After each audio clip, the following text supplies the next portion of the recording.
നമസ്കാരം. 2019 ജൂലൈ 21 രാവിലെ 10 മണി കഴിഞ്ഞ് 30 പൂവാർ പോലീസ് സ്റ്റേഷനിലേക്ക് ഒരു മധ്യവയസ്കൻ ഒരു പരാതിയുമായി എത്തിയിരിക്കുകയാണ്. അയാളുടെ പേര് രാജൻ എന്നാണ്. രാജന്റെ മകൾ 30 വയസ്സുള്ള രാഹിമോൾ 2019 ജൂൺ 21 മുതൽ മിസ്സായിരിക്കുന്നു എന്നാണ് രാജന്റെ പരാതി. ആ പരാതി കേട്ടതും സബ് ഇൻസ്പെക്ടർ രാജനോട് ചോദിച്ചു, ഇതെന്താ ഒരു മാസം കഴിഞ്ഞിട്ടാണോ പരാതി തരുന്നത്? സാർ, എന്റെ മോള് രാഹി എറണാകുളത്ത് ഏഷ്യാനെറ്റ് കേബിൾ വിഷനിലാണ് വർക്ക് ചെയ്യുന്നത്. അവള് കഴിഞ്ഞ മാസം ജൂൺ 18 എറണാകുളത്ത് നിന്ന് വീട്ടിൽ വന്നിരുന്നു. 2 ദിവസം വീട്ടിൽ നിന്നതിന് ശേഷം ജൂൺ 21 അവൾ എറണാകുളത്തേക്ക് മടങ്ങിപ്പോകാനായി വീട്ടിൽ നിന്ന് ഇറങ്ങിയതിന് ശേഷം എന്റെ കടയിൽ വന്നിരുന്നു. എനിക്ക് ഒരു ബേക്കറി കടയുണ്ടായിരുന്നു. എന്റെ ബേക്കറി കടയിലേക്കാണ് എന്റെ മോള് വന്നത്. അവൾ വരുമ്പോ സമയം വൈകുന്നേരം 5:30 മണിയാണ്. എന്റെ ബേക്കറിയിൽ നിന്ന് കുറച്ച് ബേക്കറി സാധനങ്ങളൊക്കെ വാങ്ങിച്ചുകൊണ്ടാണ് രാഹി എറണാകുളത്തേക്ക് പോയത്. അത്രയും പറഞ്ഞ രാജൻ ഒരു നിമിഷം നിശബ്ദനായിരിക്കുന്ന രാജനോട് സബ് ഇൻസ്പെക്ടർ ചോദിച്ചു, പിന്നെന്ത് സംഭവിച്ചു? സാർ, അന്ന് എന്റെ കടയിൽ നിന്ന് ബേക്കറി സാധനവുമായി പോയ മോള് പിന്നീട് വീട്ടിലേക്ക് മെസ്സേജ് അയക്കുകയാണ് ചെയ്തത്. അവൾ എറണാകുളത്ത് എത്തിയെന്നും സുഖമായിരിക്കുന്നു എന്നൊക്കെയാണ് മെസ്സേജിൽ ഉണ്ടായിരുന്നത്. ഞങ്ങള് മെസ്സേജ് കണ്ട് അവളെ തിരിച്ചു വിളിച്ചു. അപ്പോ അവൾ ഫോൺ എടുത്തില്ല. അവള് ജോലിയിലായതുകൊണ്ടാവും ഫോൺ എടുക്കാത്തെന്ന് കരുതി അന്ന് പിന്നെ ഞങ്ങൾ തിരിച്ചു വിളിച്ചില്ല. 2 ദിവസം കഴിഞ്ഞപ്പോ പിന്നെയും അവൾ മെസ്സേജ് അയച്ചു. അവളുടെ മെസ്സേജ് കണ്ടതും വീണ്ടും വീട്ടിൽ നിന്ന് അവളെ തിരിച്ചു വിളിച്ചു. അപ്പോഴും അവൾ ഫോൺ എടുത്തില്ല. ഞങ്ങള് വിളിച്ചു കഴിയുമ്പോൾ ചില ദിവസങ്ങളൊക്കെ അവളെ ഞങ്ങളെ തിരിച്ചു വിളിക്കാറുണ്ട്. ഞങ്ങള് ഫോൺ എടുക്കുന്നതിന് മുമ്പേ ഫോൺ കട്ടായി പോവുകയും ചെയ്യും. ഞങ്ങളെ മിസ് കോൾ വിളിക്കുന്നത് ഞങ്ങൾ തിരിച്ചു വിളിക്കുമ്പോൾ ഫോൺ എടുക്കുന്നുമില്ല. പക്ഷേ എനിക്ക് മെസ്സേജ് വരുന്ന പോലെ എന്റെ ബന്ധുക്കൾക്കും ഒക്കെ രാഖിയുടെ മെസ്സേജ് റെഗുലറായി വന്നുകൊണ്ടിരിക്കുകയാണ്. ആ മെസ്സേജുകൾ വരുന്നു എന്നല്ലാതെ രാഖി ഞങ്ങൾക്ക് കോൺടാക്ട് ചെയ്യാൻ വേറെ മാർഗമൊന്നുമില്ല.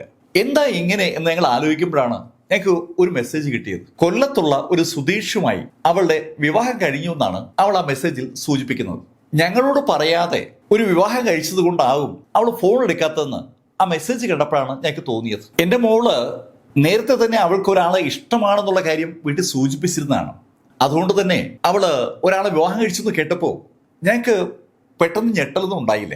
കാരണം ഞങ്ങള് പ്രതീക്ഷിച്ചിരുന്ന ഒരു കാര്യമാണത്. ഞങ്ങൾ അംഗീകരിച്ചില്ലെങ്കിലും അവൾ വിവാഹം കഴിച്ച സ്ഥിതിക്ക് വിളിച്ച് ഞങ്ങളോട് സംസാരിക്കാൻ അവൾ ഭയക്കേണ്ട കാര്യമില്ല എന്ന് കരുതി ഞങ്ങൾ വീണ്ടും അവളെ തിരിച്ചു വിളിച്ചാണ്.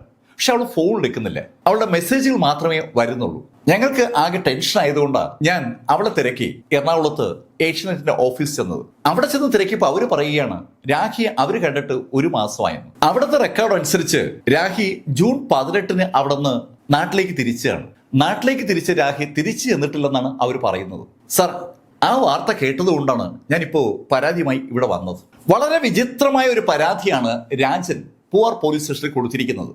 ഏകദേശം 1 മാസം മുമ്പ് മിസ്സായ മകളെ കുറിച്ച് ഇപ്പോഴാണ് പരാതി കൊടുക്കാൻ രാജന് തോന്നുന്നത്. എന്തായാലും പൂവാർ പോലീസ് സ്റ്റേഷനിൽ രാജന്റെ പരാതിയുടെ അടിസ്ഥാനത്തിൽ ഒരു മാൻ മിസ്സിംഗ് കേസ് രജിസ്റ്റർ ചെയ്തു. രാഹിമോളിന്റെ മാൻ മിസ്സിംഗ് കേസ് രജിസ്റ്റർ ചെയ്ത പൂവാർ പോലീസ് രാഹിമോള് മിസ്സായതിനെ കുറിച്ച് വളരെ സീരിയസ് ആയിട്ട് തന്നെ അന്വേഷിച്ചു തുടങ്ങിയാണ്. അവരാദ്യം രാഹിയുടെ നമ്പർ ബേസ് ചെയ്തുകൊണ്ട് ഒരു അന്വേഷണമാണ് സ്റ്റാർട്ട് ചെയ്തത്. രാഹിയുടെ നമ്പറിലേക്ക് പോലീസ് വിളിച്ചപ്പോൾ അത് സ്വിച്ച് ഓഫ് ആണ്. രാഹിയുടെ ഫോൺ സ്വിച്ച് ഓഫ് ആണെന്ന് കണ്ടതും രാഹിയുടെ ഫോണുമായി ബന്ധപ്പെട്ട വിവരശേഖരണത്തിനായി പൂവാർ പോലീസ് സൈബർ സെല്ലിനെ സമീപിച്ചു. സൈബർ സെല്ല് രാഹിയുടെ ആ നമ്പർ കഴിഞ്ഞ 1 മാസമായിട്ട് ആക്റ്റീവ് ആണെന്നുള്ള കാര്യം ആദ്യമേ തന്നെ പൂവാർ പോലീസിന് റിപ്പോർട്ട് ചെയ്തു. രാഹിയുടെ പിതാവ് രാജൻ പറഞ്ഞതുപോലെ രാഹി നെയ്യാറ്റിൻകരയിൽ നിന്ന് എറണാകുളത്തേക്ക് മൂവ് ചെയ്തിരിക്കുകയാണ്. എറണാകുളത്തെത്തിയ രാഹി അവിടെ ഇറങ്ങുന്നതിന് പകരം ഗുരുവായൂരേക്കാണ് പോയിരിക്കുന്നത്. ഗുരുവായൂരിന് സമീപത്ത് ചില സ്ഥലങ്ങളിലൊക്കെ രാഹി കറങ്ങിയിട്ടുണ്ട്. ആ ഭാഗത്തൊക്കെ പല മൊബൈൽ ടവറുകളിലും രാഹിയുടെ നമ്പർ പെട്ടിട്ടുണ്ട്. സൈബർ സെല്ല് ആ ഇൻഫർമേഷനൊക്കെ പൂവാർ പോലീസിന് ഹാൻഡ് ഓവർ ചെയ്തു. അങ്ങനെ ഹാൻഡ് ഓവർ ചെയ്യുമ്പോഴും സൈബർ സെൽ ഒരു കാര്യം കൂടി പൂവാർ പോലീസിനോട് പറഞ്ഞു. ജൂൺ 21 ഈ പരാതി കിട്ടിയിരിക്കുന്ന ജൂലൈ 21 ഇടയിൽ രാഹിയുടെ മൊബൈലിലേക്ക് അനവധി കോളുകൾ വന്നിട്ടുണ്ട്. പക്ഷെ ആ ഒരു കോളുകളും രാഹി അറ്റൻഡ് ചെയ്തിട്ടില്ല. അനവധി മിസ് കോളുകൾ ആ ഫോണിൽ കാണുന്നുണ്ട്. രാജന്റെ പരാതിയിൽ രാജൻ അക്കാര്യം പോലീസിനെ അറിയിച്ചതുമാണ്. രാജനും ബന്ധുക്കളും ഒക്കെ പലതവണ രാഹി വിളിച്ചിരുന്നു. രാഹി ഫോൺ എടുത്തില്ല എന്നുള്ള കാര്യം രാജൻ തന്നെ പറഞ്ഞിട്ടുള്ളതാണ്. എന്നാൽ ഇതേ കാലയളവിൽ രാഹിയുടെ ഫോണിൽ നിന്ന് 1 or 2 തവണ അവളെ വിളിച്ച ഫോണുകളിലേക്ക് തിരിച്ചു വിളിച്ചിട്ടുമുണ്ട്. പക്ഷെ ആ ഫോണ് അറ്റൻഡ് ആകുന്നതിന് മുമ്പ് കോൾ കട്ട് ചെയ്തിരിക്കുകയാണ്. ഇതിന് പുറമെ കാണാൻ കഴിയുന്നത് ഒരൊറ്റ കാര്യമാണ്. ആ ഫോണിൽ നിന്നുള്ള മെസ്സേജുകൾ. രാഖി യാത്ര ചെയ്തിരിക്കുന്ന മേഖലകളിലെ വിവിധ ടവറുകളുടെ കീഴിൽ നിന്നാണ് ആ മെസ്സേജുകളൊക്കെ അയക്കപ്പെട്ടിരിക്കുന്നത്. ഇത്രയും ഇൻഫർമേഷനാണ് സൈബർ സെല്ല് തുടക്കത്തിൽ പൂവർ പോലീസിന് ഹാൻഡ് ഓവർ ചെയ്തു. ഇതിനു പുറമെ ശരിക്കും നിർണായകമായ ഒരു ഇൻഫർമേഷൻ കൂടി സൈബർ സെൽ പൂവർ പോലീസിനെ അറിയിച്ചു. ജൂൺ 21 ശേഷം രാഖിയുടെ ആ നമ്പർ ഉപയോഗിച്ചിരിക്കുന്നത് അതിനു മുമ്പ് വരെ അവൾ ഉപയോഗിച്ചിരുന്ന ഫോണിലൂടെ അല്ല. അവളുടെ സിമ്മ് ആദ്യത്തെ ഫോണിൽ നിന്ന് മാറ്റി വേറൊരു ഫോണിൽ ഇട്ടാണ് അതിനുശേഷമൊക്കെ ആ മെസ്സേജുകൾ അയച്ചിരിക്കുന്നത്. ആ വിവരം സ്വാഭാവികമായിട്ടും അന്വേഷണ ടീമിന് വല്ലാത്തൊരു കൗതുകം ഉണ്ടാക്കി. വീട്ടിൽ നിന്ന് നെയ്യാറ്റിൻകര എത്തി അവിടെ നിന്ന് ബസ്സിൽ എറണാകുളത്തേക്ക് പോകാൻ തുടങ്ങിയ രാഖി എന്തിന് ഫോൺ മാറ്റണം? അങ്ങനെ ഫോൺ മാറ്റിയാൽ സ്വാഭാവികമായിട്ടും ആ വിവരം അവൾ വീട്ടിൽ പറയേണ്ടതാണ്. ആ കാര്യമൊന്നും അവൾ പറഞ്ഞിട്ടില്ല. എന്തായാലും ഫോൺ മാറ്റിയതിനകത്ത് ഒരു അസ്വാഭാവികത പോലീസിന് സ്വാഭാവികമായിട്ടും ആ നിമിഷം മുതൽ തോന്നി തുടങ്ങിയാണ്. രണ്ടാമത്തെ ഫോണിൽ നിന്നാണ് രാഖി നിരന്തരം മെസ്സേജ് അയക്കുന്നതെന്ന് മനസ്സിലാക്കിയ പൂവർ പോലീസ് സൈബർ സെല്ലിനോട് ഒരു കാര്യം തിരക്കി. രാഖിയുടെ പഴയ ഫോൺ അവസാനമായി ഏത് ടവറിന്റെ കീഴിലാണ് ലൊക്കേഷൻ കാണിച്ചത്? ആ ചോദ്യത്തിന് പെട്ടെന്ന് തന്നെ സൈബർ പോലീസ് വിവരം നൽകി. രാഖി ഉപയോഗിച്ചുകൊണ്ടിരുന്ന ആദ്യത്തെ ഫോണിന്റെ ലൊക്കേഷൻ അവസാനമായി കണ്ടത് അമ്പൂരിയിലെ ടവറിന് കീഴിലാണ്. ആ അമ്പൂരി ടവറിന് കീഴിൽ രാഖിയുടെ ഫോൺ വന്നത് ജൂൺ 21 രാത്രി 7 മണിക്കാണ്. ആ നിമിഷത്തിൽ ആ ഫോൺ സ്വിച്ച് ഓഫ് ആവുകയും ചെയ്തു. ഇത്രയും വിവരങ്ങൾ കൊടുത്ത സൈബർ സെൽ ഒരു കാര്യം കൂടി പൂവർ പോലീസിനെ അറിയിച്ചു. ജൂൺ 21 ആ ഫോൺ സ്വിച്ച് ഓഫ് ആകുന്നതിന് മുന്നേ ആ ഫോണിലേക്ക് വന്ന ഒരാളുമായി രാഖി സംസാരിച്ചിട്ടുണ്ട്. അവസാനമായി രാഖിയെ ആ ഫോണിൽ വിളിച്ചിരിക്കുന്നത് അഖിൽ എന്ന വ്യക്തിയാണ്. ആ കാര്യവും സൈബർ സെൽ പൂവർ പോലീസിനെ അറിയിച്ചു. ഇപ്പോ പൂവർ പോലീസിന്റെ കയ്യിൽ വളരെ നിർണായകമായ ചില വിവരങ്ങളുണ്ട്. ഒന്ന്, അഖിൽ എന്ന വ്യക്തി രാഖിയുമായി 21 തീയതി സംസാരിച്ചിട്ടുണ്ട്. അഖിലിന്റെ ഫോൺ നമ്പർ ഇപ്പോൾ പോലീസിന്റെ കൈവശമുണ്ട്. രണ്ടാമത്തെ കാര്യം, ജൂൺ 21 രാത്രി 7 മണിക്ക് അമ്പൂരിൽ വെച്ച് രാഖിയുടെ ഫോൺ സ്വിച്ച് ഓഫ് ആയിരിക്കുകയാണ്. അതിനുശേഷം രാഖിയുടെ ആ സിമ്മ് മറ്റൊരു ഫോണിലേക്ക് മാറ്റിയിട്ടിരിക്കുകയാണ്. ആ ഫോണിന്റെ IMEI നമ്പരും പോലീസിന് കിട്ടി. ആ IMEI നമ്പർ കിട്ടിയപ്പോൾ പോലീസിന് ഒരു സംശയം. രാഖിയുടെ ഫോൺ അമ്പൂരിൽ വെച്ചാണ് സ്വിച്ച് ഓഫ് ആയതെങ്കിൽ ആ ഫോൺ ചിലപ്പോൾ കേടായതാകാം. അങ്ങനെയാണെങ്കിൽ ആ ഭാഗത്ത് നിന്ന് എവിടെ നിന്നെങ്കിലും ഒരു ഫോൺ രാഖി വാങ്ങിച്ചിരിക്കാനുള്ള സാധ്യതയുണ്ട്. ആ IMEI നമ്പറുള്ള ഫോൺ അമ്പൂരിക്ക് സമീപത്തുള്ള ഏതെങ്കിലും കടയിൽ നിന്നാണ് വാങ്ങിച്ചതെങ്കിൽ അത് കണ്ടുപിടിക്കാൻ ആ കടകളിൽ ഒരു സന്ദർശനം നടത്തിയാൽ മാത്രം മതി. പോലീസ് ആ ഫോണ് കണ്ടുപിടിക്കാനായി ഒരു ടീമിനെ ഏർപ്പാട് ചെയ്തു. അതേ സമയത്ത് തന്നെ അഖിലിന്റെ ഫോണിലേക്ക് അവര് റിംഗ് ചെയ്തു. അഖിലിന്റെ ഫോണിലേക്ക് പോലീസ് വിളിച്ചപ്പോ ഫോൺ റിംഗ് ചെയ്യുന്നുണ്ട്. ഫോൺ കണക്ട് ആയതും പോലീസ് അഖിലിനോട് സംസാരിച്ചു. അഖിലല്ലേ? അതെ, അഖിലാണ്. അഖിൽ, ഞാൻ വിളിക്കുന്നത് തിരുവനന്തപുരത്ത് പൂവർ പോലീസ് സ്റ്റേഷനിൽ നിന്നാണ്. ഒരു കാര്യം അറിയാൻ വേണ്ടിയാണ് അഖിലിനെ വിളിക്കുന്നത്. സർ, എന്താണ് സർ? അഖിലിന് ഒരു രാഖിമോളെ അറിയൂ? സർ, രാഖിമോളെ എനിക്ക് അറിയാം സർ, എന്റെ ഫ്രണ്ടാണ്. അഖിൽ രാഖിമോളെ എന്ന് അവസാനമായി വിളിച്ചത്? സർ, ഞാൻ ഏകദേശം 1 മാസം മുമ്പ് രാഖി വിളിച്ചിരുന്നു. എന്തിനാ വിളിച്ചത്? സർ, ഞാൻ നാട്ടിലുണ്ടായിരുന്നു. നാട്ടിൽ നിന്ന് ഞാൻ ഈ ലഡാക്കിലേക്ക് വരുന്നതിന് മുന്നേ രാഖി ഒന്ന് വിളിച്ചതാണ്. നാട്ടിലുള്ളപ്പോൾ ഞാൻ ചിലപ്പോഴൊക്കെ അവളെ കാണാറുണ്ട്. അവള് നാട്ടിലെത്തുമ്പോൾ എന്നെയും കാണാറുണ്ട്. അവള് എറണാകുളത്ത് വർക്ക് ചെയ്യുന്നത്. അവള് നാട്ടിലുണ്ടോ എന്ന് അറിയാൻ വേണ്ടി ഞാനൊന്ന് വിളിച്ചതാണ്. എന്നിട്ട് രാഖി എന്തു പറഞ്ഞു? സർ, അവള് നാട്ടിലുണ്ടെന്നും അവള് എറണാകുളത്തേക്ക് പോവുകയാണെന്നാണ് എന്നോട് പറഞ്ഞത്. അഖില് എന്നിട്ട് രാഖിയെ കാണാൻ ശ്രമിച്ചില്ലേ? സർ, അവള് എറണാകുളത്തേക്ക് പോകുന്നു എന്ന് പറഞ്ഞുകൊണ്ട് എനിക്ക് പിന്നെ കാണാൻ പറ്റിയില്ല. അത് മാത്രമല്ല, ഞാൻ വീട് പണിയുമായി ബന്ധപ്പെട്ട് കുറച്ച് തിരക്കിലുമായിരുന്നു. അഖില് ഇപ്പൊ എവിടെയാ ഉള്ളത്? സർ, ഞാൻ ലഡാക്കിലാണ്. അഖിൽ ഒരു പട്ടാളക്കാരനാണ്. അഖിൽ രാഖിയെ കാണാതായ ദിവസം രാഖിയെ വിളിച്ചിട്ടുണ്ടെന്നും അവൻ നാട്ടിലുണ്ടായിരുന്നു എന്നും അവൻ തന്നെ സമ്മതിച്ച സ്ഥിതിക്ക് പോലീസ് അവന്റെ പേരിന് ചുറ്റും ഒരു വട്ടം വരച്ചു. അഖിലിന്റെ പേരിന് ചുറ്റും ഒരു വൃത്തം വരച്ച പോലീസ് അഖിൽ പറഞ്ഞ കാര്യം സത്യമാണോ എന്ന് അറിയാൻ വേണ്ടി അഖിലിന്റെ വീട്ടിലേക്ക് തിരിച്ചു. അഖിലിന്റെ വീട് അമ്പൂരിയിലാണ്. അമ്പൂരിലെ തട്ടാമുക്കിലുള്ള അശ്വതി ഭവനാണ് അഖിലിന്റെ വീട്. അവിടെ എത്തിയ പോലീസ് അഖിലിനെ കുറിച്ച് കാര്യങ്ങളൊക്കെ തിരക്കി. അഖില് മെയ് 29 പട്ടാളത്തിൽ നിന്ന് നാട്ടിലെത്തുന്നത്. അവന്റെ വീട് പണി നടക്കുന്നതുകൊണ്ട് 1 മാസത്തെ ലീവ് എടുത്താണ് അവൻ നാട്ടിലേക്ക് വന്നത്. ജൂൺ 27 വരെ അഖില് നാട്ടിലുണ്ടായിരുന്നു. ജൂൺ 27 അവൻ ലഡാക്കിലേക്ക് മടങ്ങിയത്. വീട്ടുകാർ പറഞ്ഞ കാര്യവും അഖില് പറഞ്ഞ കാര്യവും ഏതാണ്ട് ഒന്ന് തന്നെയാണ്. അത്രയും കാര്യങ്ങൾ വീട്ടുകാർ സമ്മതിച്ചതും പോലീസ് ഒരു രാഖിയെക്കുറിച്ച് അറിയാമോ എന്ന് ആ വീട്ടുകാരോട് ചോദിച്ചു. വീട്ടുകാർക്ക് രാഖിയെക്കുറിച്ച് ഒരു വിവരവും അറിയില്ല. പോലീസ് അതൊന്നുകൂടെ ഉറപ്പിക്കാൻ വേണ്ടി സമീപത്തുള്ള വീടുകളിലും കടകളിലും ഒക്കെ തിരക്കെങ്കിലും അവർക്കാർക്കും രാഖിയെക്കുറിച്ച് ഒന്നും അറിയില്ല. അഖിൽ പറഞ്ഞ കാര്യം വാസ്തവമാണെന്ന് ആ നിമിഷത്തിൽ ഏതാണ്ട് ഒരു ധാരണ പോലീസിന് ഉറച്ചു. പക്ഷേ പോലീസ് അവിടെ കൊണ്ടും അന്വേഷണം അവസാനിപ്പിച്ചില്ല. പോലീസിന്റെ ഒരു സംഘം നേരെ രാഖിയുടെ വീട്ടിലെത്തി. രാഖിയുടെ അച്ഛന്റെ ആ മൊഴി എത്രത്തോളം വാസ്തവമാണെന്ന് അറിയണമല്ലോ. അതിനുവേണ്ടി രാഖിയുടെ വീട്ടിലും ചുറ്റുവട്ടത്തൊക്കെ അന്വേഷിച്ചപ്പോൾ രാഖിയുടെ സുഹൃത്തുക്കളായ ചില കുട്ടികളൊക്കെ രാഖിക്ക് ഒരു ചെറുപ്പക്കാരനുമായി അടുപ്പമുണ്ടായിരുന്ന കാര്യം പോലീസിനോട് സൂചിപ്പിച്ചു. രാഖിക്ക് അടുപ്പമുള്ള ആ ചെറുപ്പക്കാരന്റെ പേര് പോലീസ് സ്വാഭാവികമായിട്ടും അവരോട് ആ വിവരം പറഞ്ഞ ആ സ്ത്രീയോട് ചോദിച്ചു. അവർക്ക് ആ പേര് കൃത്യമായിട്ട് അറിയില്ല. അപ്പൊ പോലീസ് ചോദിച്ചു, സുധീഷ് എന്നാണോ പേര്? ഏയ്, അതാണെന്ന് തോന്നുന്നില്ല. ആ പേര് രാഖി പറഞ്ഞതായിട്ട് ഞാൻ ഓർക്കുന്നതേ ഇല്ല.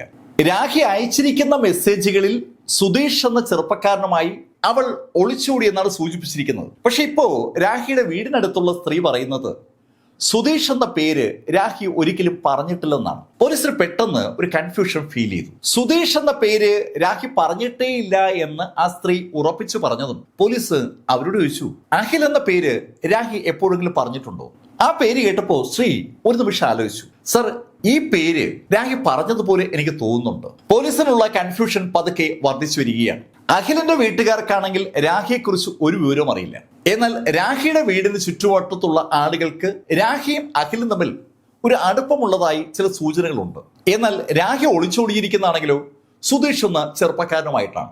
അഖിലിന്റെ വീടും രാഖിയുടെ വീടും പരിശോധിക്കപ്പോൾ തന്നെ അവരുടെ കൂട്ടത്തിലുള്ള മറ്റൊരു ടീം രാഖിയുടെ മൊബൈൽ ഫോൺ അവസാനമായി സ്വിച്ച് ഓഫ് ചെയ്തതിന് ശേഷം പുതിയ ഫോണിലേക്ക് സിം മാറിയിരിക്കുന്ന ആ മേഖല കണ്ടുപിടിക്കാനുള്ള ഒരു പരിശ്രമത്തിലാണ്. രാഖി മോളുടെ കൈവശമുണ്ടായിരുന്ന ഫോൺ സ്വിച്ച് ഓഫ് ആകുന്നത് കാട്ടാക്കടയ്ക്ക് സമീപത്ത് അമ്പൂരിൽ വെച്ചാണ്. അത് ജൂൺ 21 വൈകുന്നേരം 7 മണിക്കാണ്. അതിനുശേഷം അവളുടെ ഫോൺ നമ്പർ വേറെ ഫോണിലിട്ട് വിളിച്ചിട്ടുണ്ട്. ആ ഫോണിന്റെ IMEI നമ്പർ ഇപ്പൊ പോലീസിന്റെ കൈവശമുണ്ട്. ആ IMEI നമ്പറുള്ള ഫോണ് കാട്ടാക്കട ഭാഗത്ത് ഏതെങ്കിലും കടയിൽ നിന്നാകും വാങ്ങിയെന്നുള്ള ഒരു സൂചന ഇപ്പൊ പോലീസിനുണ്ട്.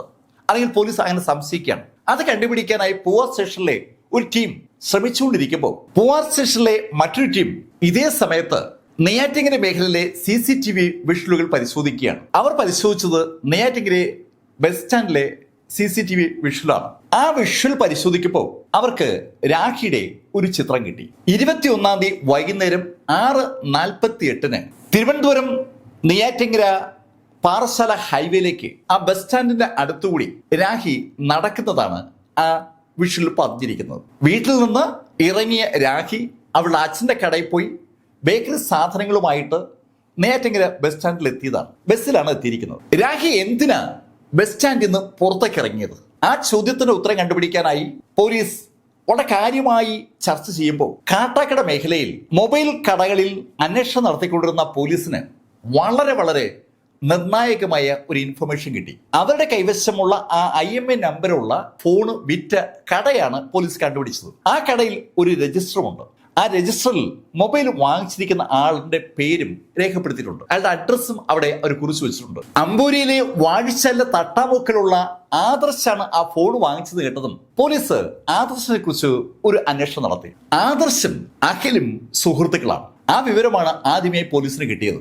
ആ വാർത്ത സ്വാഭാവികമായിട്ടും പോലീസിന് വല്ലാത്തൊരു കൗതുകം ഉണ്ടാക്കി. ഇതിനിടയിൽ മറ്റൊരു വാർത്ത കൂടി പോലീസിന് കിട്ടി. അഖിലിന്റെ ജ്യേഷ്ഠൻ രാഹുല് മിസ്സിംഗ് ആണ്. പോലീസ് അഖിലിനെ തിരക്കി അഖിലിന്റെ വീട്ടിൽ ചെന്നിരുന്നു. അതുകൊണ്ടാണോ ഇനി രാഹുൽ മിസ്സായത്? ആ വാർത്ത അറിഞ്ഞപ്പോൾ ആദ്യം പോലീസിന്റെ ശ്രദ്ധയിലേക്ക് വന്നത് ആ ചോദ്യമാണ്. എന്തായാലും അഖില്, രാഹുൽ, ആദർശ്, രാഖിമോൾ ഇതെല്ലാം തമ്മിൽ ഒരു കണക്ഷൻ പോലീസിന് ആദ്യമായി ഫീൽ ചെയ്യാണ്. ആ ചിന്തയുടെ അടിസ്ഥാനത്തിലാണ് പോലീസ് ആദർശിനെ തിരക്കി ആദർശിന്റെ വീട്ടിലെത്തുന്നത്. ഒരു സർജറിക്ക് ശേഷം വിശ്രമിക്കുകയാണ് ആദർശ്. ആദർശിനോട് പോലീസ് സ്വാഭാവികമായിട്ടും അവരുടെ മനസ്സിലെ ആദ്യത്തെ ആ സംശയം ചോദിച്ചു. ആദർശ്, നീ കാട്ടാക്കടയിൽ നിന്ന് വാങ്ങിച്ച ആ ഫോൺ എന്തേ? സർ, ഏത് ഫോണിനെ കുറിച്ചാ സാർ ചോദിക്കുന്നത്? ആദർശ്, നീ 21-ാം തീയതി കാട്ടാക്കടയിൽ ഒരു മൊബൈൽ ഷോപ്പിൽ നിന്ന് ഒരു ഫോൺ വാങ്ങിച്ച വിവരം ഞങ്ങൾക്ക് കിട്ടിയിട്ടുണ്ട്. ആ ഫോണിനെ കുറിച്ചാണ് ഞങ്ങൾ തിരക്കുന്നത്. സർ, ആ ഫോണോ? സർ, ആ ഫോൺ എൻ്റെ കയ്യിൽ നിന്ന് മിസ്സായി പോയി. എങ്ങനെ മിസ്സായി? സർ, അതറിയത്തില്ല. ഞാൻ ഒരു ഫോൺ വാങ്ങിക്കാനായിട്ട് ആ കടയിൽ കയറിയതും വാങ്ങിച്ചതും എനിക്ക് ഓർമ്മയുണ്ട്. പക്ഷെ കാട്ടാക്കടയിൽ നിന്ന് ഞാൻ വീട്ടിലെത്തുമ്പോൾ ആ ഫോൺ എൻ്റെ ഇല്ല. ആദർശ് വാങ്ങിച്ച ഫോണ് ആദർശിന്റെ കയ്യിൽ നിന്ന് മിസ്സായി എന്ന് കേട്ടപ്പോൾ പോലീസ് അല്പനേരം നിശബ്ദനായിരുന്നിട്ട് ആദർശോട് പറഞ്ഞു, ആദർശ്, ഞങ്ങൾക്ക് കൂടുതൽ വിവരങ്ങൾ നിന്റെ കയ്യിൽ നിന്ന് അറിയേണ്ടതുണ്ട്. നീ സ്റ്റേഷനിലേക്ക് ഞങ്ങൾക്കൊപ്പം വരണം. ഒരു സർജറി കഴിഞ്ഞു കിടക്കുന്ന അവസ്ഥയിലാണ് ആദർശ്. എന്നാലും അവന് യാത്ര ചെയ്യാൻ പറ്റുന്ന കണ്ടീഷനാണ്. പോലീസ് ജീപ്പിൽ ആദർശിനെ കാട്ടാക്കടയിൽ നിന്ന് പൂവാറിലേക്ക് എത്തിച്ചു. പൂവാർ സ്റ്റേഷനിൽ എത്തുന്നവരെ ശരിക്കും ധൈര്യത്തിലായിരുന്ന ആദർശ് സ്റ്റേഷനിലെത്തി ചോദ്യം ചെയ്യലിന് വിധേയമായി തുടങ്ങിയപ്പോൾ പതുക്കെ പതറി തുടങ്ങിയാണ്. ആ പതർച്ച കൂടിക്കൂടി വന്നതും ആദർശ് ചില കാര്യങ്ങളൊക്കെ പോലീസിനോട് പറഞ്ഞു തുടങ്ങി. ആദർശിന്റെ സുഹൃത്താണ് അഖിൽ. അഖിലും രാഹിമോളും ശരിക്കും പരിചയക്കാരാണ്. 2014 ഒരു മിസ് കോളിൽ നിന്നാണ് അഖിലും രാഹിയും തമ്മിലുള്ള ബന്ധം ആരംഭിക്കുന്നത്. എറണാകുളത്ത് ജോലി ചെയ്യുന്ന രാഹിമോളെ കാണാനായി പലപ്പോഴും അഖില് അവിടെ പോകാറുമുണ്ട്. ആ കാര്യം ആദർശിന് അറിയാം. 2014 മുതൽ 2019 വരെയുള്ള 5 കൊല്ലം കൊണ്ട് രാഹിയും അഖിലും തമ്മിലുള്ള അടുപ്പം അങ്ങ് ശക്തമായി.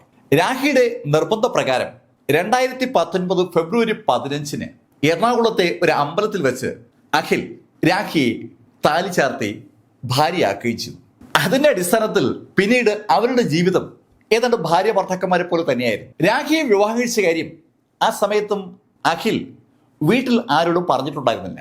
തന്നെ വിവാഹം കഴിച്ച കാര്യം രാഹിയും വീട്ടുകാരോട് പറഞ്ഞിട്ടുണ്ടായിരുന്നില്ല. ഈ സമയത്താണ് അഖിലിന് അന്തിയൂർക്കോണത്തുള്ള ഒരു സ്ത്രീയുമായി അടുപ്പമുണ്ടായിരുന്നത്. അന്തിയൂർക്കോണത്തുള്ള പെൺകുട്ടിയുമായിട്ട് അഖിലിനുള്ള അടുപ്പത്തെക്കുറിച്ച് അഖിലിന്റെ വീട്ടുകാരറിഞ്ഞു. അവര് അഖിലിനെ ഏതാണ്ട് പിടികൂടിയതുപോലെയാണ് അഖിലിന്റെ വീട്ടുകാർ. അഖിലും അന്തിയൂർക്കോണത്തായ ആ പെൺകുട്ടിയും തമ്മിലുള്ള വിവാഹം തീരുമാനിച്ചു. അത് സംഭവിക്കുന്നത് 2019 മെയ് മാസത്തിലാണ്. 2019 മെയ് മാസത്തിൽ അന്തിയൂർക്കോണത്തെ ആ പെൺകുട്ടിയുമായിട്ടുള്ള അഖിലിന്റെ വിവാഹ നിശ്ചയ ഫോട്ടോസ് അഖില് അവന്റെ ഫേസ്ബുക്കിൽ അപ്ലോഡ് ചെയ്തു. അഖിലിന്റെ ഫേസ്ബുക്ക് ഫ്രണ്ട് കൂടിയാണല്ലോ രാഹി. രാഹി ആ നിമിഷത്ത് തന്നെ ആ ഫോട്ടോകൾ കണ്ടു. അവൾ ഉടൻ അഖിലിനെ വിളിച്ചു. അഖിലുമായി ഫെബ്രുവരി 15 വിവാഹം കഴിഞ്ഞിരിക്കുന്ന രാഹി അതിനുശേഷം അഖിലിന്റെ ഭാര്യയായിട്ട് താമസിക്കുന്ന ആളാണ്. അവള് ഭാര്യയായിരിക്കെ മറ്റൊരു സ്ത്രീയെ വിവാഹം കഴിക്കാൻ അഖിലിനെ സമ്മതിക്കില്ല എന്ന് രാഹി കർക്കശമായി അഖിലിനോട് പറഞ്ഞു.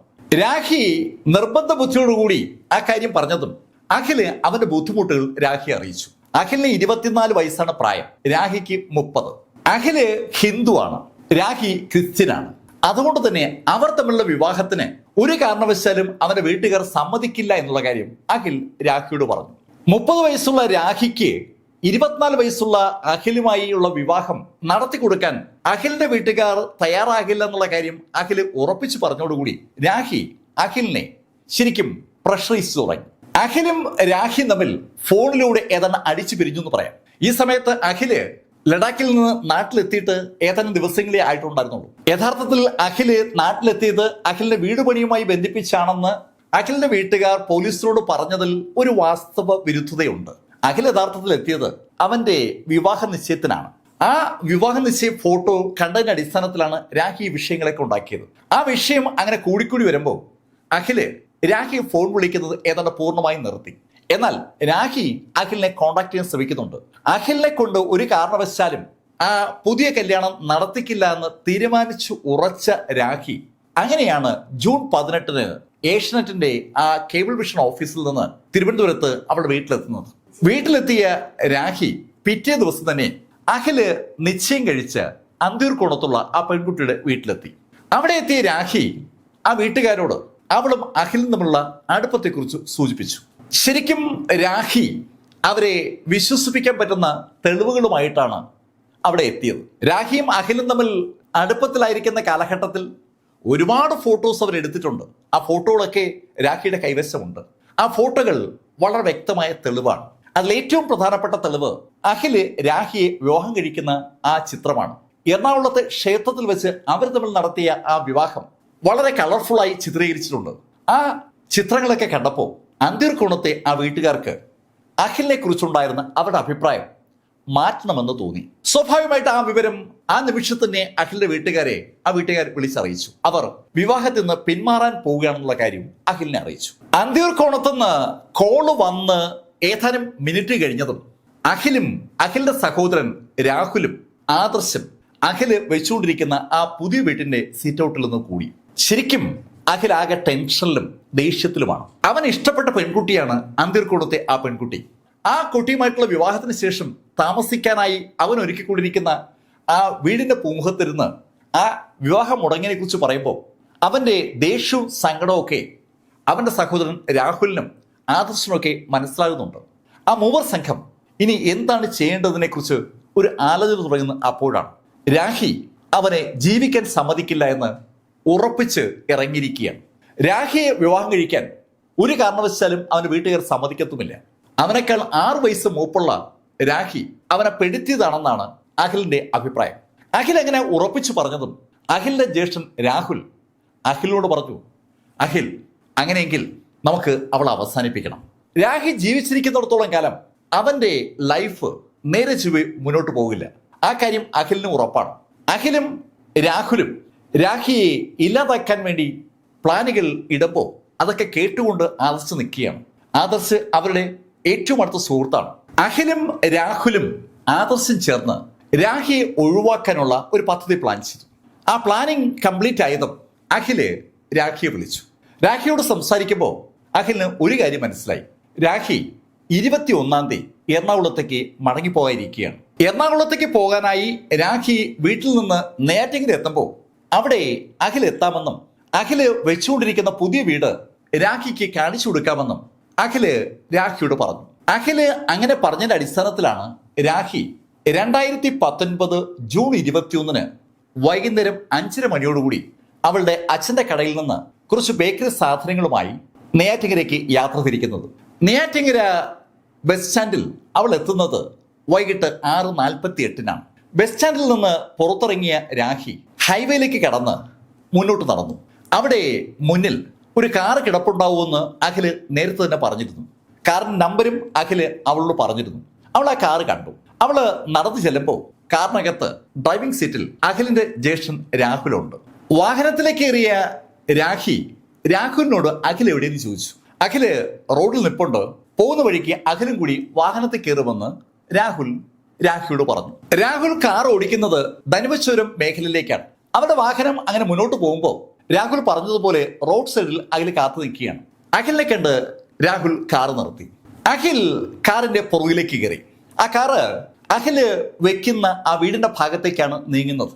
ആ വാഹനം അങ്ങനെ മൂവ് ചെയ്യുമ്പോൾ കാർ ഓടിക്കുന്ന രാഹിയോട് പറഞ്ഞു, രാഹി, എനിക്ക് നിങ്ങൾ തമ്മിലുള്ള ബന്ധമൊക്കെ അറിയാം. പക്ഷെ നിനക്കറിയാമല്ലോ, എൻ്റെ അനുജന് 24 വയസ്സേ പ്രായമുള്ളൂ.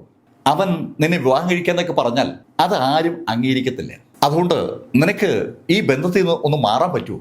രാഹുൽ അങ്ങനെ ചോദിച്ചതും രാഹി തിരിഞ്ഞ് അഖിലിനും നോക്കിയിട്ട് രാഹുലിനോടായി പറഞ്ഞു, ഏയ്, അത് പറ്റില്ല. ഇവൻ എന്നെ പ്രണയിച്ചു തുടങ്ങിയപ്പോഴേ ഇവൻ എൻ്റെ പ്രായം അറിയാമല്ലോ. ഞാൻ ക്രിസ്ത്യാനിയാണെന്നുള്ള കാര്യവും അവൻ അറിയാം. അതൊക്കെ അറിഞ്ഞതിന് ശേഷം തന്നെയാണ് അവൻ എന്നോടൊപ്പം കൂടിയത്. അവൻ എന്നോടൊപ്പം കൂടിയത് എന്നെ കബളിപ്പിക്കാനുള്ള ഉദ്ദേശത്തിലാണെന്ന് പറഞ്ഞാൽ അത് സമ്മതിച്ചു കൊടുക്കാൻ പറ്റില്ല. അത് കേട്ടതും അഖില് രാഹി പരിചയപ്പെടുമ്പോൾ അവന് വെറും 19 വയസ്സ് മാത്രമേ പ്രായമുണ്ടായിരുന്നുള്ള കാര്യം രാഹിയോട് പറഞ്ഞു. അന്ന് അവന് കൂടുതലൊന്നും ചിന്തിക്കാനുള്ള അറിവൊന്നും ഉണ്ടായിരുന്നില്ല.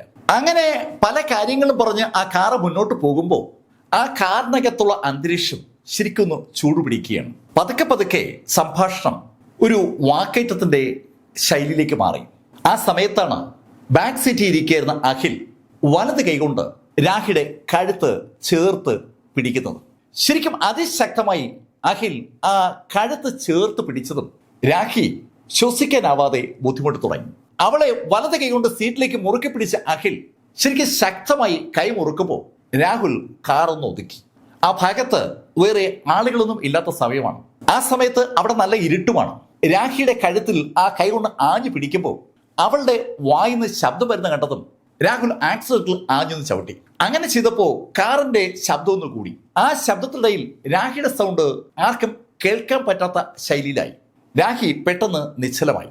രാഹി നിശ്ചലമായത് കണ്ടതും അഖിൽ അവളുടെ മരണം ഉറപ്പാക്കാൻ വേണ്ടി വണ്ടിയുടെ സീറ്റ് ബെൽറ്റ് രാഹിയുടെ കഴുത്തിലോട്ടിട്ട് ശരിക്കും വലിച്ചു മുറുക്കി. നന്നായി ആ ബെൽറ്റ് വലിച്ചു മുറുക്കി രാഹി മരിച്ചു എന്ന് ഉറപ്പാക്കിയതും രാഹുൽ വണ്ടി സ്റ്റാർട്ട് ചെയ്തു. ആ വണ്ടി അഖിലിന്റെ ആ പുതിയ വീടിന് മുന്നിലെത്തി. അവര് ആ വീടിന് മുന്നിലെത്തുമ്പോൾ ആ വീട്ടിൽ ആദർശ് നിൽപ്പുണ്ട്. ആദർശിനെ കണ്ടതും രാഹുലും അഖിലും വാഹനത്തിൽ ഇറങ്ങി നടന്ന കാര്യങ്ങളൊക്കെ ആദർശനോട് പറഞ്ഞു. വണ്ടിയിൽ നിന്ന് പുറത്തെടുത്ത രാഖിയെ ആ മൂവർ സംഘം എടുത്തുകൊണ്ട് ചെന്നത് അവർ നേരത്തെ തന്നെ തയ്യാറാക്കിയിട്ടുന്ന ഒരു കുഴിയുടെ അടുത്തേക്കാണ്. അഖിൽ വെച്ചുകൊണ്ടിരിക്കുന്ന ആ പുതിയ വീടിന്റെ പുറകുവശത്തായി ഒരു ചരിവിലായി ഒരു കുഴി അവർ നേരത്തെ തയ്യാറാക്കി വെച്ചിട്ടുണ്ട്. ആ കുഴിയിലേക്കാണ് രാഖിയെ കൊണ്ടുവന്നത്. രാഖിയെ ആ കുഴിയുടെ വശത്തേക്ക് കിടത്തിയ ആ മൂവർ സംഘം രാഖിയുടെ വസ്ത്രങ്ങളൊക്കെ അഴിച്ചെടുത്തു. അതിനുശേഷം രാഖി ആ കുഴിയിലേക്ക് ഇട്ടു. രാഖിയുടെ ബോഡി ആ കുഴിയിലേക്ക് എടുത്തിട്ടതിന് ശേഷം അവർ നേരത്തെ കരുതി വെച്ചിരുന്ന ഉപ്പ് എടുത്തുകൊണ്ടുവന്ന് ആ ബോഡിയുടെ പുറത്തേക്ക് വിതറി. ശരിക്കും നന്നായിട്ട് ഉപ്പ് വിതറിയതിനു ശേഷം അവര് മണ്ണ് ആ കുഴിയിലേക്ക് വെട്ടിയിട്ടു. ആ മണ്ണ് ഇട്ട കുഴി മൂടിയതിനു ശേഷം അവർ നേരത്തെ കരുതിയിരുന്ന ഒരു ചെടി കൊണ്ടുവന്ന് ആ കുഴിയിൽ നട്ടുപിടിപ്പിക്കുകയും ചെയ്തു. ശരിക്കും ഇപ്പോ ആരെങ്കിലും കണ്ടാൽ കുഴിയെടുത്ത് ഒരു ചെടി നട്ടിരിക്കുന്നു എന്നേ ആർക്കും തോന്നത്തുള്ളൂ. ആ ശൈലിയിൽ ആ ഭാഗമൊക്കെ മാറ്റിയതിനു ശേഷം അവര് അടുത്ത ഘട്ടത്തിലേക്ക് കടന്നു. ഇപ്പോ അവരുടെ കൈവശം പല സാധനങ്ങളും രാഖിയുമായി ബന്ധിപ്പിച്ചുകൊണ്ട് ഒന്നാമത്തത് ആ ഡ്രസ്സാണ്. രണ്ടാമത്തെ കാര്യം രാഖി എറണാകുളത്തേക്ക് കൊണ്ടുപോകാനായി കരുതിയിരുന്ന ബാഗിലെ ഡ്രസ്സും മറ്റ് സംവിധാനങ്ങളുമാണ്. മൂന്നാമത്തത് രാഖിയുടെ മൊബൈൽ ഫോണാണ്. നാലാമത്തത് രാഖി അവളുടെ അച്ഛന്റെ കടയിൽ നിന്ന് വാങ്ങിക്കൊണ്ടുവന്ന ആ ബേക്കറി സാധനങ്ങളാണ്. ഇതൊക്കെ തെളിവുകളാണ്. ആ മൂവർ സംഘം രാഖിയുടെ സാധനങ്ങളുമായി കാറിലേക്ക് കയറി. അവര് നേരെ എത്തിയത് അഖിലിന്റെ വീട്ടിലേക്കാണ്. വീട്ടിൽ നിന്ന് കുളിച്ചിറങ്ങിയ ആ മൂവർ സംഘം നെയ്യാർ ഡാമിന്റെ ഭാഗത്തുകൂടി കാട്ടാക്കട വഴി തിരുവനന്തപുരത്തേക്കുള്ള യാത്രയിലാണ്. പോകുന്ന വഴിക്ക് ആദ്യം അവർ വലിച്ചെറിഞ്ഞത് രാഖി അവളുടെ അച്ഛന്റെ കടയിൽ നിന്ന് വാങ്ങിച്ച ആ ബേക്കറി സാധനങ്ങളാണ്. അത് കഴിഞ്ഞ് കുറെ കൂടി മുന്നോട്ട് പോയപ്പോൾ ഒരു റബ്ബർ എസ്റ്റേറ്റിലേക്ക് രാഖിയുടെ ആ ഷൂവും വലിച്ചെറിഞ്ഞു. ബാക്കി സാധനങ്ങളുമായിട്ടാണ് അവർ തിരുവനന്തപുരത്തേക്ക് യാത്ര തിരിച്ചത്. ഇതിനിടയിൽ അവര് നേരത്തെ വാങ്ങി വെച്ചിരുന്ന ഒരു മൊബൈൽ ഫോണിലേക്ക് രാഖിയുടെ ആ സിം ഇളക്കി ഇടുകയും ചെയ്തു. ആ മൊബൈൽ ഫോൺ വാങ്ങാനായിട്ട് അഖിലും ആദർശും ഒന്നിച്ചാണ് പോയത്. പക്ഷെ കടക്കാരൻ ആദർശിന്റെ പേര് മാത്രമേ രേഖപ്പെടുത്തിയിരുന്നുള്ളൂ. ആ മൊബൈൽ ഫോണും രാഖിയുടെ തുണികളുമായി ആ ടീം തിരുവനന്തപുരത്ത് എത്തിയതും രാഹുലും ആദർശും അവിടെ ഇറങ്ങി. അവിടെ നിന്ന് അവർ രണ്ടുപേരും ഗുരുവായൂർ ബസ്സിൽ കയറുമ്പോൾ അഖില് കാറുമായി നെയ്യാറ്റിൻകരയ്ക്ക് തിരിച്ചു. നെയ്യാറ്റിൻകരയിൽ വീട്ടിലെത്തിയ അഖിൽ ആ കാറ് ശരിക്കും കഴുകി വൃത്തിയാക്കി. ഒരു തരത്തിലുമുള്ള അടയാളങ്ങളും ആ കാറിൽ നിന്ന് പോലീസിന് കിട്ടരുതെന്ന് അത് ചെയ്യുമ്പോൾ അഖിലിന് നിർബന്ധമുണ്ട്.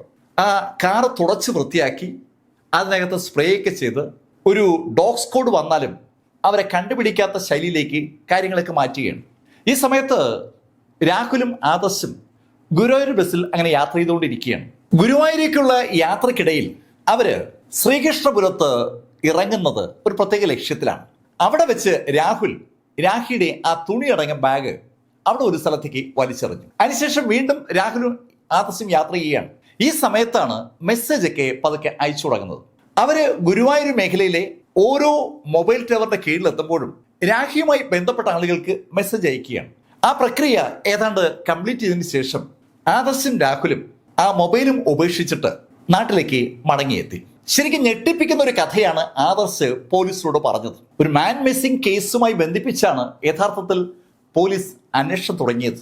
ആ മിസ്സായ ആളിനെ കൊന്നു കുഴിച്ചുമൂടിയിരിക്കുന്നു എന്നാണ് ആദർശ് ഇപ്പൊ പോലീസോട് സൂചിപ്പിക്കുന്നത്. മജിസ്ട്രേറ്റിന്റെ പെർമിഷനോടുകൂടി പിറ്റേ ദിവസം അഖിലിന്റെ ആ പുതിയ വീട്ടിൽ ആദർശിനെയും കൊണ്ട് പോലീസ് എത്തി. ഈ വിവരം അറിഞ്ഞ് ജനമൊക്കെ ആ ഭാഗത്തേക്ക് തടിച്ചു കൂടിയിട്ടുണ്ട്. പോലീസ് വാഹനങ്ങൾ അവിടേക്ക് വരുമ്പോൾ ആദ്യം ആർക്കും അങ്ങോട്ട് എന്താണ് സംഭവം മനസ്സിലായിരുന്നില്ല. തഹസിൽദാരും മറ്റ് പ്രധാന ഉദ്യോഗസ്ഥരും ഒക്കെ വന്നപ്പോൾ എന്തോ കാര്യമായ സംഭവം ഉണ്ടെന്ന് മനസ്സിലായിട്ട് ആളുകൾ ഓടിക്കൂടി. ആദർശ് പറഞ്ഞ സ്ഥലത്ത് കുഴിയുടെ ഭാഗത്ത് ഒരു നല്ല ചെടി വളർന്നു നിൽക്കുകയാണ്. ആ ചെടിയൊക്കെ മാറ്റി പോലീസ് കുഴി കുഴിപ്പിച്ചു. ശരിക്കും അധികം താഴ്ചയിലൊന്നുമല്ല ആ കുഴി കുഴിച്ചിരിക്കുന്നത്. ഉപ്പ് വിതറിയിരിക്കുന്നത് കൊണ്ട് ബോഡി നന്നായിട്ടൊന്ന് ചീഞ്ഞിട്ടുണ്ട്. ആ ബോഡി പുറത്തേക്ക് എടുക്കുമ്പോൾ രൂക്ഷമായ ഗന്ധം സ്വാഭാവികമായിട്ടും ആളുകളെ ആ കുഴിയിൽ നിന്ന് ഒത്തിരി ദൂരേക്ക് മാറ്റിയെന്ന് പറയാം. എന്തായാലും അത് ഒരു സ്ത്രീയുടെ ബോഡിയാണെന്ന് ഒറ്റ നോട്ടത്തിൽ വ്യക്തമാണ്. ആ ബോഡി ഇനി മിസ്സായ രാഖിയുടേതാണെന്ന് തെളിയിക്കണമല്ലോ. ഈ വിവരം ആ നിമിഷത്തിൽ തന്നെ പൂവാർ സ്റ്റേഷനിൽ പരാതി കൊടുത്ത രാജനെ പോലീസ് അറിയിച്ചു. രാഖിയുടെ ബോഡി ഹോസ്പിറ്റലിൽ ഐഡന്റിഫൈ ചെയ്യേണ്ടതുണ്ട്. ആ ബോഡി കാണാൻ രാജൻ എത്തിയ ആ രംഗം ശരിക്കും സങ്കടകരമാണ്. അയാളുടെ മകൾ മിസ്സായ പരാതി കൊടുക്കാനാണ് അയാൾ യഥാർത്ഥത്തിൽ പൂവാർ പോലീസ് സ്റ്റേഷനിൽ എത്തിയിരുന്നത്. അയാളുടെ മകൾ അവൾക്ക് ഇഷ്ടപ്പെട്ട ഒരാളോടൊപ്പം ഒളിച്ചോടി എന്ന ഒരു വിശ്വാസത്തിലായിരുന്നു ശരിക്കും രാജനും കുടുംബവും കഴിഞ്ഞിരുന്നത്. എന്തോ ചില അസ്വാഭാവികത അവർക്ക് ഫീൽ ചെയ്തുകൊണ്ടാണ് യഥാർത്ഥത്തിൽ പരാതിയുമായി അവർ പോലീസിനെ സമീപിച്ചത്. ആ പരാതി ഈ ശൈലിയിലേക്ക് മാറിയിരിക്കുകയാണ്. ബോഡി ഐഡന്റിഫൈ ചെയ്യാൻ രാജന് പറ്റി. പോസ്റ്റ്മോർട്ടം നടപടികൾ കഴിഞ്ഞതിന് ശേഷം റിപ്പോർട്ട് പോലീസിന് കിട്ടി.